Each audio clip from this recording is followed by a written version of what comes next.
दोस्तों नमस्कार। पढ़ाई करते समय आलस उत्पन्न होता है, इसके लिए क्या करें, इसका उपाय क्या है। आलस काकचेष्टा बकुल ध्यानम स्वर्ण निद्राया, ऐसा करके एक कहावत है। लेकिन मैं आलसी रामों को ये कहूँगा कि आप आलसी राम बने कैसे। आलस्य ही मनुष्याणाम रिपुः अस्ति। आलस जो है मनुष्य के लिए दुश्मन के समान होता है। जैसे हम यदि किसी कार्य में आलस करते हैं तो हम उस कार्य में सफलता नहीं पाते हैं और वह कार्य रुक जाता है। हम उस स्थिति में नहीं पहुंच पाते जिस स्थिति में हमको पहुंचना चाहिए। मान लीजिए हमको 3 बजे उठना था, हमारी ट्रेन 4 बजे है और हम आलसी राम हैं, तो हम सोए रह गए और ट्रेन निकल गई। तो जो सोया वो खोया, जो सोवत है सो खोवत है और जो जागत है सो पावत है। यदि आप जगते हैं, एक पुराना जो कहावत था कि पहले के लोग चोटी, इस आज के लोग तो चोटी रखते नहीं हैं। चोटी रखने का भी कारण है कि यदि आप चोटी को ऊपर किसी उसमें लकड़ी में, पहले उसके मिट्टी के खपरे वाले मकान होते थे तो मलगे में बांध देते थे चोटी को, या किसी हुक में या ऊपर बांध के रखते थे रस्सी से, ताकि हमको नींद आएगी तो चोटी के कारण हम नीचे ना लुढ़क पाएंगे। यदि हम नीचे लुढ़क जाते हैं तो सो जाएंगे। तो चोटी आप रखिए, चोटी के ऊपर बांध के रखिए और जैसे आलस आती है वैसे तुरंत 1 गिलास पानी भी रखिए, पानी को मुंह में छींटा मारिए और फिर से आप पढ़ने लगिए। यदि आपको आलस का एक और दूसरा तरीका है कि कोई आपको गाना पसंद है या कुछ देखना पसंद है तो उसको जोर जोर से देखिए या सुनिए।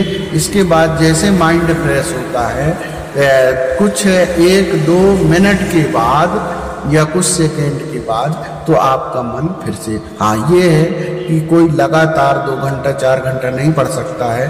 यदि हमने 1 घंटा पढ़ा, आधा घंटा पढ़ा, तो इसके बाद जो है थोड़ा सा माइंड फ्रेश के लिए 5 मिनट 10 मिनट माइंड फ्रेश के लिए, या फिर आप चेस खेल सकते हैं, गेम खेल सकते हैं। मानसिक रूप से मनोरंजन आप कर सकते हैं। मनोरंजन और संगीत जो है ये दिमागी संतुलन के लिए बहुत ज़रूरी है। और जब हमारा दिमागी संतुलन सही होगा तो ही हम अच्छे से पढ़ाई कर सकते हैं। आलसपना का कारण है मस्तिष्क को हम बोझ ना माने। मस्तिष्क हमारा ज्ञान के लिए है, जो हमारा दिमाग होता है उसमें हम अच्छी चीज़ों को रखें, गलत चीज़ों को न रखें। यदि आप इसको कचड़ा खाना बनाओगे, सही नहीं रखोगे, तो निश्चित रूप से आपको आलस के साथ साथ बहुत से कारण भी आएंगे। इसलिए आलस त्यागो और अपनी सफलता को दिमाग में रख करके, यदि मान लीजिए आपको कल जो है किसी ने बताया कि कल सुबह आपको 1 करोड़ मिलने वाला है, तो आपकी आलस कहाँ जाएगी ये आप खुद नहीं बता सकते हो।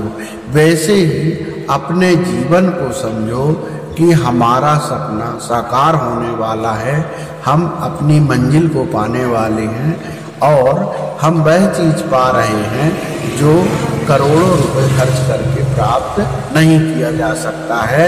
ऐसा करके यदि आप सोचते हैं कि मैं वह हूँ जो अन्य की अपेक्षा आगे बढ़ने का प्रयास कर सकता हूँ और मैं अपनी मंजिल पाऊँगा, यह मन में रख करके यदि आप परिश्रम करते हैं तो आलस भी आपसे कोसों दूर हो जाएगी। क्योंकि जो मन में कहते हैं माला फेर जो गया, गया न मन का फेर, कर का मन का डारी दे, मन का फेर।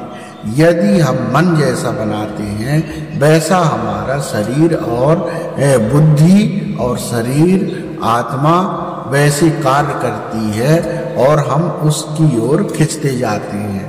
अब बच्चा मान लीजिए कक्षा में बैठा है लेकिन उसका मन लगा है कि हमको जा कर के होटल में रसगुल्ला खाना है, हमको घर में जाके ये खाना है, तो उसका पढ़ाई में भी है, इस कक्षा में तो बैठा है, टीचर पढ़ा रहा है, लेकिन मन उसके किस में लगा है? खाने में लगा है। तो खाना त्याग, यदि जीवन में आपने त्याग नहीं सीखा है तो आपके जीवन में आलस के अलावा कुछ नहीं होगा।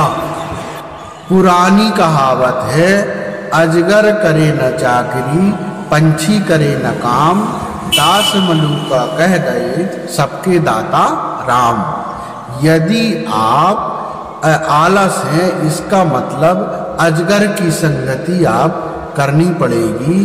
तो अजगर का काम क्या होता है? वह किसी को भी नहीं जानता और चबाने की जरूरत नहीं है, खड़ा निकल जाता है। चाहे वो कोई भी जानवर हो, उसकी आदत है खड़े निकल जाने की, और वो किसी का सगा नहीं होता। आलसी राम वैसे ही व्यक्ति है कि उनको भोजन मिल गया, खाना मिल गया, आराम मिल गया, तो दुनिया से कोई मतलब नहीं है। ऐसे संसार में बहुत से व्यक्ति हैं।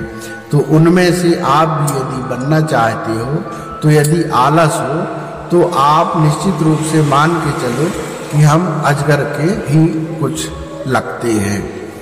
तो एक तो ये है कि खुद को समझना है आपको, और हम कितने अच्छे बन सके इसका प्रयास आपको करना है। तो आलस आपसे छूट जाएगा, और आलस यदि छूट गया तो अपने जीवन में आप निश्चित रूप से कुछ ना कुछ हासिल कर सकते हो। दोस्तों नमस्ते, अगले वीडियो में मिलेंगे। यदि वीडियो अच्छा लगा है सब्सक्राइब जरूर कर देंगे। Thank you.